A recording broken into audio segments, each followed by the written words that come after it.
guys, it's Robin, R's Island Crafts, and welcome to my craft room. Valentine's Day is coming up on the 14th, so I thought we'd do a cute little mini quilt, mug rug. You can use it any way you want. The one I made ended up being, it's about 10 inches by maybe 6 and a quarter, just somewhere in there. You can make this any size you want. Hang out till the end of the video, and after I'm done showing you how I made this, we'll go ahead and discuss different things you can change up to make it a little different if you'd like something different. We are going to be using an applique, so I have some heat and bond lightweight fusible that I've used. We are also using the calculator strips, some of the scraps, so here's a different way to use up some of those. So the first thing I did is I started out with my batting. I have my warm and white 100% cotton batting. I went ahead and I cut my batting. I decided to cut mine at 10.5 inches by 7.5 inches. Once again, cut it any size that works for you, that works for the project that you're going to work on. I cut for my centerpiece, I cut a 6.5 inch square of fabric. This time we're gonna, well, once again, I'm using pink just because it's Valentine's Day, pink, purples, whites, reds, any color you choose. The way to figure out your backing is we want it to be an inch larger, wider, all the way around our finished mug rug, because we're gonna go ahead and take that and we're gonna bring our backing to the front and use that as our binding. We're not going to use your standard binding where you make a separate piece and do that. When you're making a smaller project, sometimes that type can get a little bit extra bulky. So we're going to keep it a little thin and we're going to make it really easy and not have to worry about that extra step. Since my original batting piece started out as 10.5 by 7.5, I'm just going to add 2 inches to that. And I'm going to go ahead and make it 12.5 by 9.5. And then after I trim everything down, I will still have that extra 1 inch all the way around. You can go ahead and just make sure you have a larger chunk. Add another inch to it or 1/2 inch if you want to make sure you have enough. I'm going to make sure everything's pressed really nice. Then I'm going to use my calculator strips. And as I said, I'm going to go ahead and put one on each side. I did a purple and pink alternating little AB pattern just to have a nice little thing there. You can also just use any different stripes, colors. I threw some white in with my pinks and purples, so you can have that on there. Totally random, just add a bunch of different colors in and however you want them to look. It's going to work out whatever your color plan is, just blend in, either have it be a strong contrast or have it just work in the same color family. And for those of you that haven't seen the calculator strips with the scraps sewn onto them, I'll go ahead and put a link up there to the tutorials that go with it. But this is basically how it starts with. You have your piece of paper. This one tends to come out of a calculator, that's why it's calculator strips, but you can use paper from any source. I just go ahead and sit it at my machine and piece by piece, just keep adding them on, stitching it down, folding it over, finger pressing, and keep going. I usually do mine in about a 12 to 13 inch length, just so it's easy to store and to work with as I'm sewing it onto the paper. Then we just line up our ruler with the edge of the paper, and we're going to trim this excess off.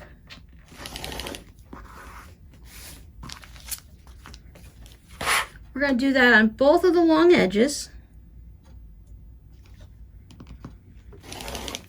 As I said, there is a more in-depth tutorial series that I'll have linked up in there in the iCard. And then you just remove the papers. If you make your stitch just a little bit smaller than you normally would in length, the paper just pops out real easy. It's not a very strong paper. It's pretty thin. It may not be as thin as your cheapest Christmas paper, but it's pretty thin and it comes right out. And if you have any little pieces left in there, paper dissolves in water. So give this a nice little bath, your little mug rug when you're done, and it'll just wash away everything. But you see how easy the papers just come out? And then that leaves you your nice looking strip that you can use. Why am I using these strips instead of sewing my little pieces, maybe a 1.5 inch piece of fabric after another? Well, because it's kind of a fun technique to just sit there mindlessly at your sewing machine and stitch on it. I have a very difficult time keeping thin strips lined up nicely. By stitching it to the calculator tape and then trimming it, I know in the end that this strip is going to be whatever size my paper is, 2.5 inches for this one. They come in all different widths. So I know that it's lined up nicely and I don't have I don't have a snake going like this. It also allows me to add in some smaller pieces like this. And look, they're a little bit wonky, and that's perfectly fine. I don't mind. There's no way I can sew these all together and put them all together in a row. Even if I'm doing 2 by 2 by 2, they always end up getting off just a little bit. And then my 2.5 inch strip ends up being about 1 3/4 when I trim it up. Now I only have this one length of the purple and pink, but it's going to be enough for me to put it on both sides. So what I'm going to look for is I'm going to measure it down, just line it up here, and I'm going to look to see where I can possibly end at one of the seams. And if it doesn't work this way, I can just turn it over and look this way. But if I do it this way, I can see that between this purple one and this pink one, it ends up hitting right there. Now remember, we're going to have about 1/4 inch seam allowance in there also that we can utilize. So I'll just take this and I'll pop it a little, and I'll just take out my seam ripper and I'll just pop the seam. Sometimes you can just pop it and tear it, but remember, we did use smaller stitch length here, so it can be a little bit more to take it out. It's 2.5 inches. It's not like it's going to be an all-day process to use your little seam ripper. Or you can make sure that you only make them about 6.5 to 7 inches long, and you won't have to worry about it. And then I have my 2 pieces that can go on here. I can line them up. I happen to have a skull looking at me right here, so I will go ahead and keep that so that this is the top here. I can flip it if I don't want to have, if I want to continue and have purple on the top here and pink on the top there. I can line it up either way here because I do have that little bit extra on each end, or I can line it up perfectly. So my next step would be to take this to the sewing machine, and what I'm going to do is I'm going to first make sure that I do have enough fabric all the way around. Then I'm going to fold this over. And since I have a narrower piece here, I want to start at the top edge, and if there's any extra, it'll be cut off of here. And then I'm going to fold this one over, and with everything all held in place together like this, you could put a couple pins in if you want. I'm going to do a 1/4 inch seam, and I'm going to stitch all the way through these 2 pieces, my batting and my backing. So basically I've just now quilted as I went. So this has now become a quilt as you go project. Now my batting calls for me to quilt it every 10 inches apart. So my piece is already narrower than 10 inches here, and it's just going to be just a little over 10 inches there. So these 2 lines of quilting is actually going to be plenty, and I won't need any more. But I will be placing my heart in. If you don't want these lines going down the side, you can just take this to your sewing machine, leave your backing behind, and we're going to go ahead and stitch these down and press it open. So this time I'm going to go ahead and skip these 2 lines down the side so that I only end up having the little heart applique in the center. So I'm going to take this to my machine, put a couple pins in if you want to hold it in place. Just your regular 2.5 to 3 stitch length, whatever you normally sew with. Go ahead and stitch down there. Then we're going to take it and press it open and give it a good iron and press everything to the side, and I'll show you what it looks like.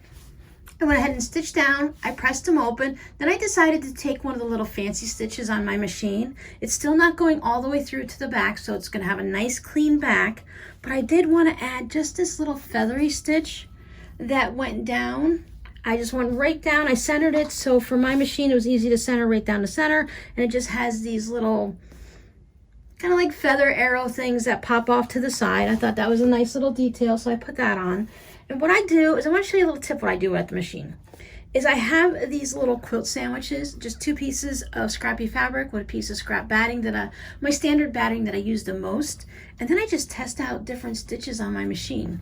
So if I wanted to see how, like the buttonhole, whether I want it to a longer one or a shorter one, I tested out going around the corner on my batting to see where I needed to start and stop and how it would look. So I just keep, like I said, I keep these in my drawer.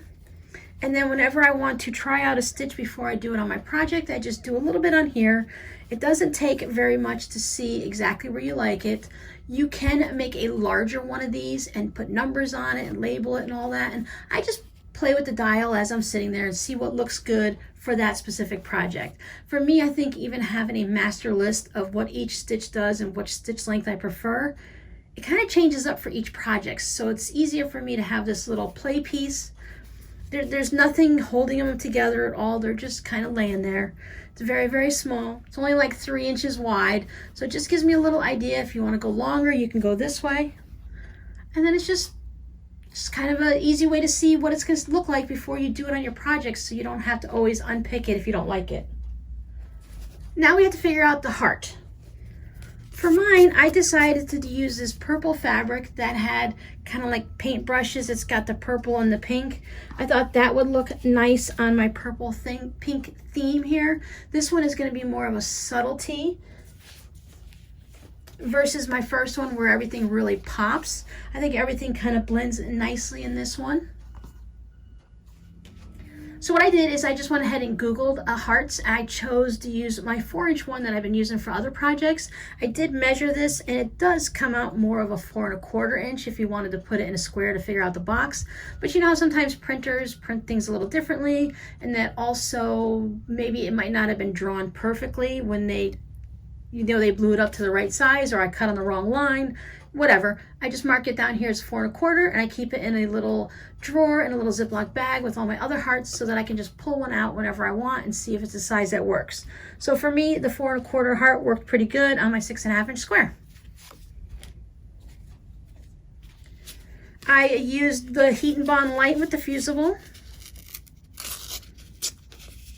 So all we have to do is pull off the paper. Take it over to our pressing station. I like to go ahead and give it just another nice little press, even though I just pressed it before I did all that stitching. I feel like if it's warm here, then it'll help the glue adhere a little bit extra too. You can, before you peel off your paper, you can go ahead and play with it or use your template. Figure out if you want it to measure exactly, so that, I know some of you guys like to have everything, just your OCD bothers you and you need to have everything measured perfectly. I just kind of like to take it and eyeball it. See if I'm about, yeah, so maybe I want it to be a little cattywonker. Maybe I want it perfectly straight. Just follow the directions of whatever fusible you're using. You can do this without fusible if you don't have any. You can use a glue stick. You can just go ahead and pin it down if you want. It's only the one little applique. If you go slow, it's not going to shift that much. And then there's my heart. This is when I'm going to want to put my backing on. Maybe give it a little bit more of a press. You can go ahead and use some starch on this, mist it with water.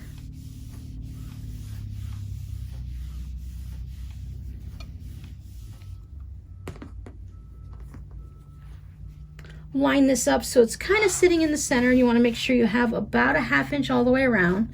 As I said, I can go ahead and skip any of the extra quilting, but what I want to do is I want to go ahead and go around the heart. And I think this time I'm going to once again use this little feather stitch, and I'm going to stitch all the way around my heart. You can do your hand applique, you can do needle turn, you can just do on this one. I just did a lighter purple and I just stitched all the way around. When I came down to the tip, I kind of took my seam allowance. It was about 1/8 of an inch or so, and I just went a little bit narrower so that I can get down closer to the tip. And when I came out, I opened it back up. And once again, I did about the same up there. And that just allows it to get down so you don't have too much of a floppy tip down there. Now your fusible is going to hold it down, but sometimes they do like to get floppy. I'm going to take this over to my machine. I'm going to do whatever stitch I decide I want to put on there, and then I'll show you what it looks like. And I remember this time I'm going through all layers, including my backing. That way I'll have that fun little design on the back, but I won't have any of these. It'll just be the heart and nice and clean, and I won't have any of these distractions on the side. And there's my heart all stitched. You can see just that one little feathered heart outline on the back. I like the way that this one is keeping the back nice and clean. If you're using this as a mug rug or you're hanging it up on the wall, you're not going to see it anyways, but I know that it's back there. So now we need to go ahead and trim this up so that it's at our finished size, that whatever this section right here is going to be, that's what we need to trim. But we need to be careful that we're only trimming our batting and any of the top fabric. Like up here, it's just a little bit longer up here, so we need to trim that. But we won't trim any of our backing, just the batting and the fabric. So what we can do is we can go ahead and take our backing and just, since we didn't do a lot of quilting on it, see how easy it is just to push it out of the way.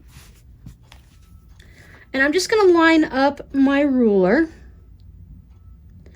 And I can go ahead and I can put a mark right here. For this design right here, I can put that 2-inch mark right along there, and I can just trim everything up nice and even. Make sure that my backing is out of the way. It is just the top and the batting. So as you're doing any type of quilting, you just want to make sure that you don't quilt outside of your original 6.5-inch square plus the 2 side borders. So you don't want to quilt all the way down to here, and you don't want to quilt any of the extra batting this way. That way it makes it a lot easier to be able to just push things out of the way and trim it up. So once again, I'm going to put it on the 2-inch mark here. And that'll allow me to trim it up even as I did the other side.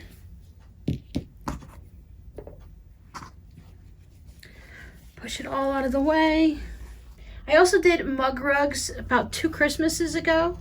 I'll put a link up in the iCard. You'll find all kinds of good links up in the iCard to go with this video, where I showed you different ways. You'll learn how to do, how I did the applique and cut the fusible and all of that. You'll learn how to do a mug rug without using any of, you're just going to do the stitch and flip method, so we didn't use any binding at all. I lined it up here on the 2-inch mark. I can go ahead and cut off any of that little extra that might have wiggled when I stitched it together, because fabric is always moving. Just go slow. Make sure everything's out of the way. If you're using a narrower but a long ruler, you can go ahead and pin your backing out of the way. But since I'm using my big 12.5-inch square, that doesn't make it that easy. Line it up on the seam. Trim it up.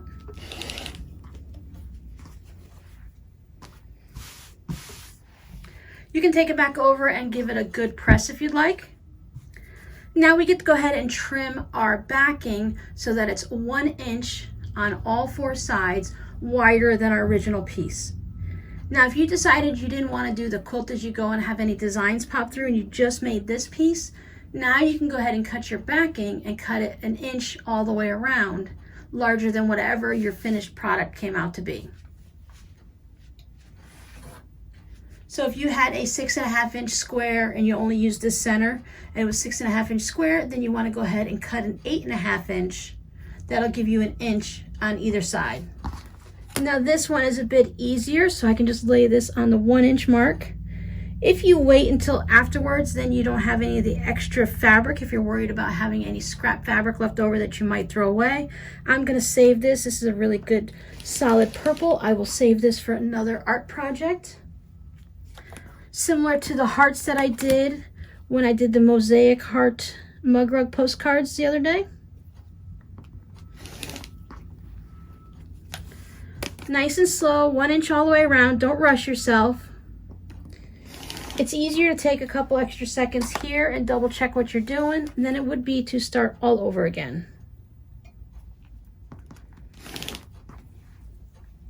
And hopefully if you're not chattering along with someone and you're just sewing by yourself, it's less likely that you're going to make any mistakes. I'm going to go ahead and stick with this little handheld iron. This one happens to be a Pure Steam. You can find these on Amazon. They run in the low to mid $20 range. You can do them with or without steam. I like to keep this one with no water in it. I use steam in my big iron.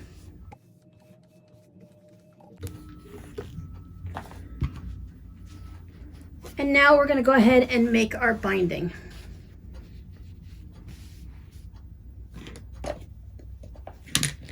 To help me out, I have my heart container, very appropriate, with my binding clips.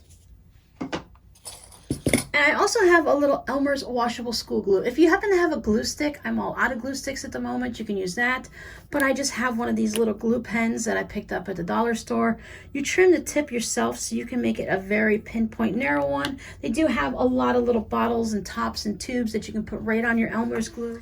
This is washable, so if you wash your project, it's just going to disappear. And if it's not, it doesn't really leave any extra thick or stiffness to it at all. So it's a really good product to use.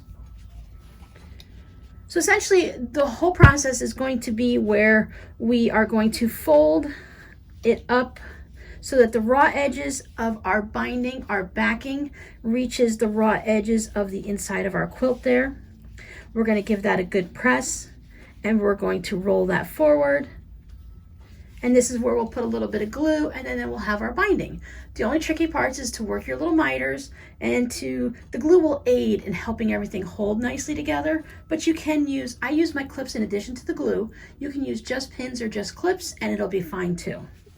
The only hard part is just trying to get yourself all orientated and make sure you have room to do it.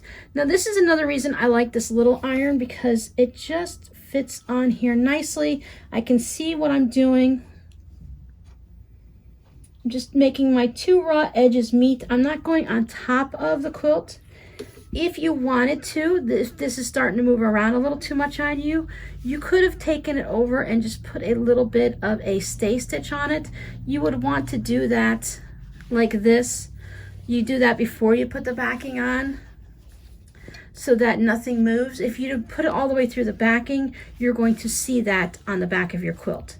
But it's pretty small, so I just go ahead and go like this.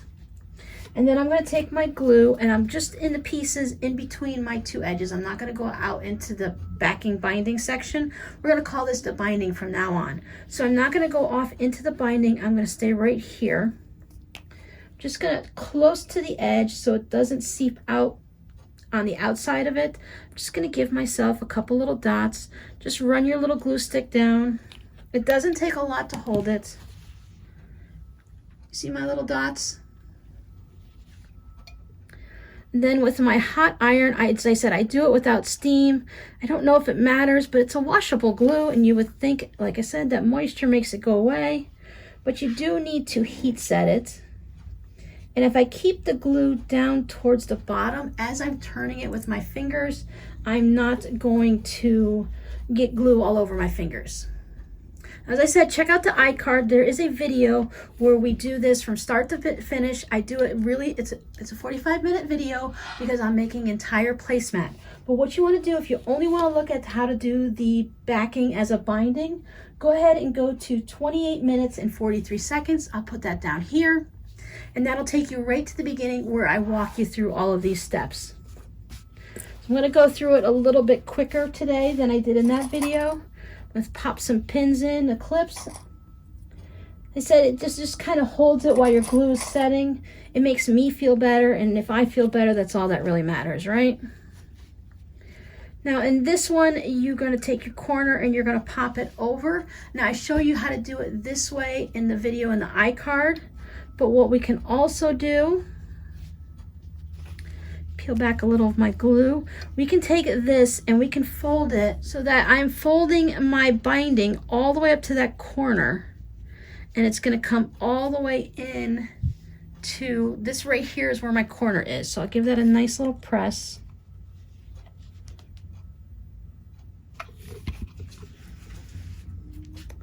Then when I fold this up,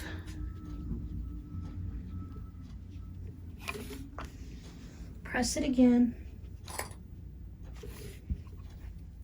put on my little clip to hold it, and when I come over to this side, let me do this one too. You can put a very little itsy bitsy dab of glue right there at that corner. You don't want to go too far into your quilt top, even though it is washable.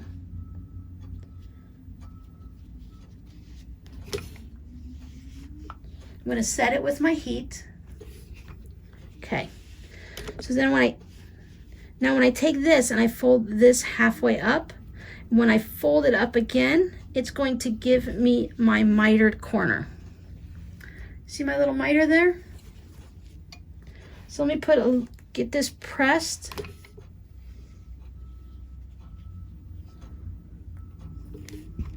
When we bring this up, as you can see, there's that extra bit of the binding in there. So I'm going to go ahead and just trim that out.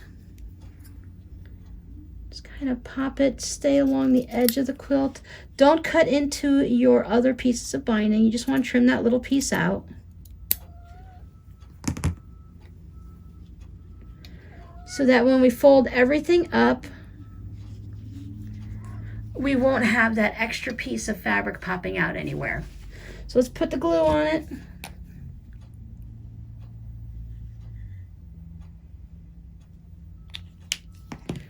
You don't want it so globby that it's going to come all the way through and you're going to see it. Work your mitered corner.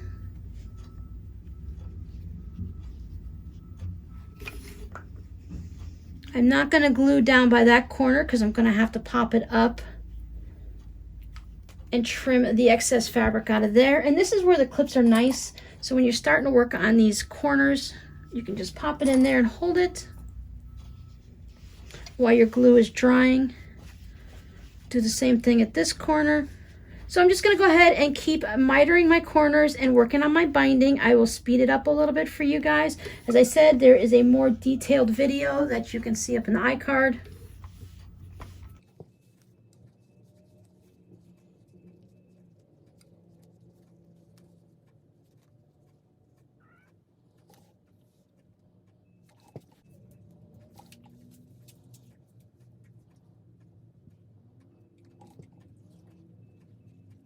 I've got all of my clips on. I've got it glued down. See, as it didn't stay in all the places, just because of the way I was rearranging corners and stuff and changing midstream the way I was going to do my corners.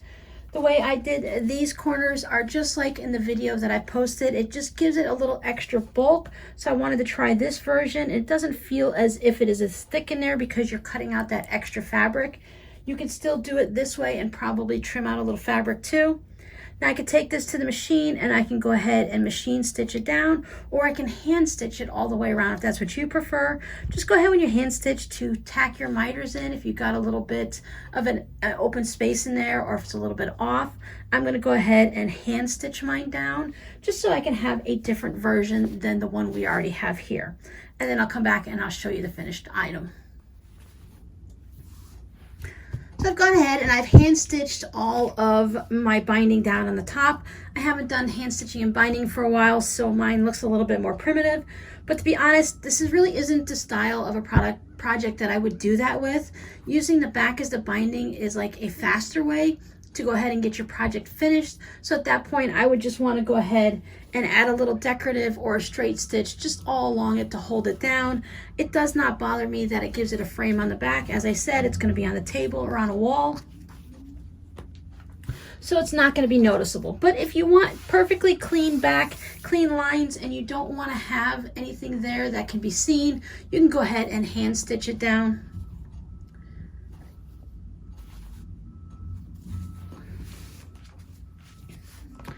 So what can we do instead of this type of a project? So if we want to do something besides hearts for Valentine's Day, we can put anything we want in the center. We can make our project any size we want. If we want, we can put 4 of these together and make a more of a larger of a wall hanging. You wouldn't have these colors of binding there. You can either leave it open so that you have that same color pink going all the way through in a column, or you can put some sashing in. You can still do your project with regular binding or use your back as the binding and bring it to the front. If you don't like the scrappy look and the calculator strips, you can have one solid fabric there. You can make your 6.5-inch square with 2.5-inch various colors, or you can have all different shades of a pink for a monochrome. Not into the pink and purple? That's fine. Go ahead and make it any color you want. You can have a yellow, you can have green. If you're into anti-Valentine's Day, you can go ahead and make black hearts if you want. It's your project, you can change it up any way you want. You can make, instead of having 2.5-inch strips on either side, go ahead and put one 5-inch strip down here and just put your heart off to the side. I also made these little hearts, and you can add them and layer them. Add a third one on top of a smaller one if you want. You can, if you are putting only a 5-inch on this side and you had all of your pink over there, you can layer it so that you have extra hearts in there. Have them go off to the side however you want. Valentine's Day's over, put a 4-leaf clover in it. Put a snowman, put a Santa. Change up the fabrics any way you want, make it any size you want, and then you can have yourself a gift. I did want to show you also a little thing that I was playing with designs. Which hearts should I use? I have all this fabric. Then my eye popped on this fabric that I've showed a few months ago that I received. Now it has all of these fun circles on it. And I noticed that the circles are perfect size to put a heart on. So if you don't have the right color fabric, look at other fabric in your stash. You might be able to find something that's going to work. So I'm going to have this one circle and it's going to turn into a heart. I did have the purple and I have the orangey yellow ones that I could use also. Skip the heart, skip the strips, just put piece the whole background with little either long strips, log cabin, 2.5-inch squares, however you want. Make this project yours. Turn it into anything you want and just have a little fun with it. I really like the idea of using the specialty stitches from our sewing machine. There's a lot of times where we just need to sew and we can't do anything fancy with it. It is what it is. We're top stitching, we're quilting, whatever. But for little projects like this, it's fun to just add that little extra, to change things up and add a little extra design to it, to have that little poof of something, you know, that little pop that goes there. Plus it gives you a chance to play with those stitches. It's such a small project that if you were to put the little feather stitches around like this, right, and you decide that I don't like that look, make another, give this to a friend. It's not like it's made badly, it's just a design that you did not like. So I hope you had fun with me today, and I hope you come up with something creative. As always, create with Scraptitude, and I'll see you guys next time. Bye.